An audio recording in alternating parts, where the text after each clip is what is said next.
салом бинандагони азиз, сархати хабарҳост дар радиои озодӣ имрӯз чоршанбе 17 август аст. дар ин нашри барнома дар бораи сафари дабири кулли созмони милали муттаҳид ба Украина, изҳороти баҳсбарангези як мақоми рус дар бораи ба Украина роҳ наёфтани ҳавопаймоҳои низомиёни афғон аст. Тоҷикистону Узбекистон пешбинии тӯфони магнитӣ дар фазои Тоҷикистон ва ҳам ҳукми зиндони 3 тоҷикистонӣ дар Дубай барои гаравгонгирии як марди чинӣ хабар медиҳем. Хабарҳои дигар ҳам дорем. имрӯз 17 август бино ба пешбиниҳои донишмандони ситорашиноси тоҷик дар фазои Тоҷикистон тӯфони магнитии тӯлонӣ ва пурзуртар назар ба гузаштаҳо мушоҳида хоҳад шуд. ин ҳолат дар натиҷаи нерӯи оташафшони офтоб ба вуҷуд меомадааст ки 17 август ба замин мерасад. Гулчеҳра Қоҳирова, муовини президенти Академияи илмҳои Тоҷикистон, дар суҳбат бо хабаргузории Ховар огоҳ кардааст ки абри плазмаи торик ки аз сатҳи офтоб берун баромадааст, ба сатҳи замин наздик расида боиси тӯфони геомагнитӣ мешавад. аз ин рӯ ба нафароне ки аз дарди дилу роҳи нафас ва ё фишори баланди хун азият мешаванд, машварат ин аст ки эҳтиёткор шаванд.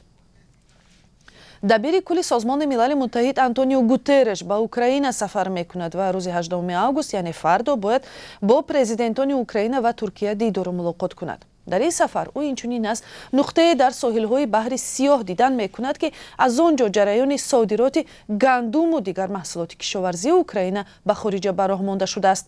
Стефан Дуҷаррич, сухангӯи созмони милали муттаҳид, гуфт ки президенти Украина Владимир Зеленский бо Гутерреш дар шаҳри Львов, ғарби Украина мулоқот мекунад ва яке аз мавзӯъҳо баррасии вазъи амниятӣ дар корхонаи атомии Запорожье мешавад ки ҳоло аз ҷониби нерӯҳои Русия ишғол шудааст. мавзӯи эҳтимоли хатми ҷанг ҳам дар суҳбат бо Гутеррешу Зеленский матраҳ мешавад. баъди нашри хабарҳо дар бораи гулӯлаборони атрофи корхонаи атомии Запорожье ки азимтарин нерӯгоҳи ҳастаӣ дар Аврупо дониста мешавад, Гутерреш ҳам аз хатари сарзадани фоҷиаи изҳори ташвиш карда буд. Созмони милали муттаҳид пешниҳод кард ки метавонад мутахассисони оҷонсии байналмилалии нерӯи ҳастаиро барои кӯмак дар ҳалли вазъият фиристад, вале дар ниҳоят Русия бо вуҷуди ваъдаи ин ки кӯмак мекунад, боз ҳам нагузошт ки коршиносони байналмилалӣ ба корхона роҳ ёбанд. Зеленский дар изҳороти 16 августаш Русияро дар терроризми ҳастаӣ ва Москав артиши Украинаро дар тирборони атрофи корхона айбдор карданд. мақомоти ҳифзи қонун дар Тоҷикистон ҷузъиёти як куштори мудҳишро пайгирӣ доранд ки эҳтимолан бо ширкати писари ҷаҳонпаҳлавон Саймумин Раҳимов рӯй додааст. дар ҳодисае ки инчунин чун куштори ҳамсинф барои қарз ном гирифт, ҷавоне барои 16 зарби курд ба дӯсту ҳамсинфаш боздошт шудааст. ҳамкорони мо 3 соат баъд ҷузъиёти ин парвандаро дар нашри имрӯзаи Ахбори Озодӣ тақдим мекунад.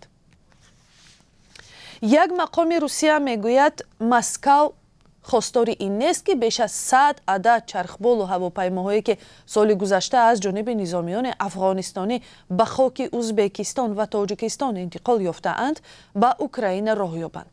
Замир Кабулов, сардори раёсати дуюми Осиёи вазорати корҳои хориҷии Русия ки ӯро чун фиристодаи Москав дар Афғонистон ҳам мешиносанд, дар ин бора дар суҳбат бо хабаргузории давлатии РИА Новости изҳори назар карда гуфтааст ки шумори чархболу ҳавопаймоҳо дар Тоҷикистон тахминан 60 ва дар Узбекистон то 40-50 адад ҳастанд.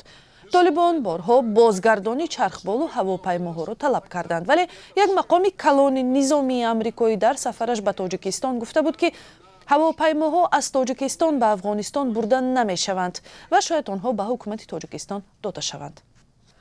16 август дар шаҳри Берн мақомоти Узбекистон ва Швейсария созишномаеро дар робита ба баргардонидани дороиҳои ғайриқонуние ки аз Гулнора Каримова, духтари аввалин президенти Узбекистон мусодира шудааст, имзо карданд.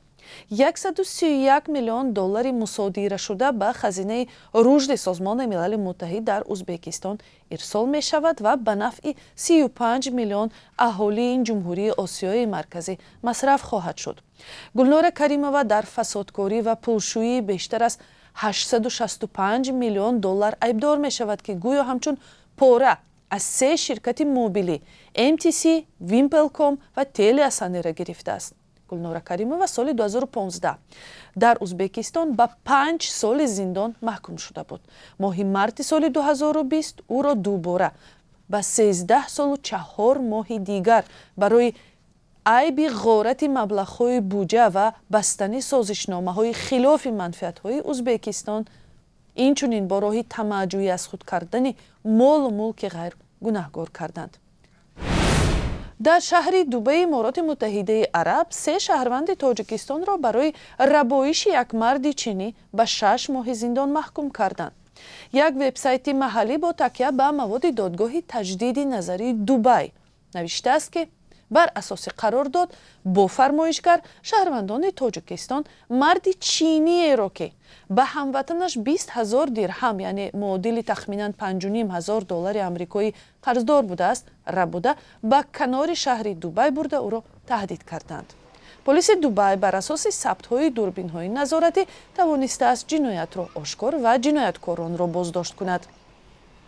дар оғоз додгоҳ ин мардонро ба 3 соли зиндон маҳкум кард ва ахиран додгоҳи таҷдиди назар ҳукмро бо 6 моҳи зиндон, ихроҷ ва ҷаримабандӣ дар ҳаҷми беш аз $8,000 иваз кард. Дубай ва бархе дигар шаҳрҳои Имороти Муттаҳидаи Араб макони маъмулии сафару зиндагии шаҳрвандони Тоҷикистон аст, ки бештар бо ҳадафи тиҷорату соҳибкорӣ ба ин кишвар мераванд. ва ҳоло таваҷҷӯҳ кунед ба қурби асъори хориҷӣ. имрӯз 17 август қурби расмии рубл бетағйир аст.